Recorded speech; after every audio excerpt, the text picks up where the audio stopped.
In this video, I will show you how to fix WhatsApp group call link not working.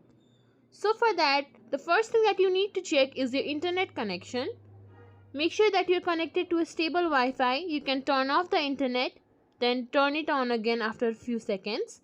Or you could try switching between mobile data and Wi-Fi. Or the next thing that you can do is simply open a Play Store. In the search bar, search for WhatsApp. From here, check if there is any update button available. If there is, then simply update your app.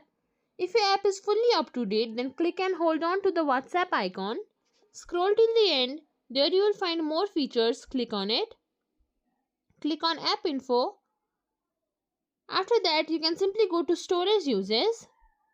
Here you will find Clear Cache. Simply click on it.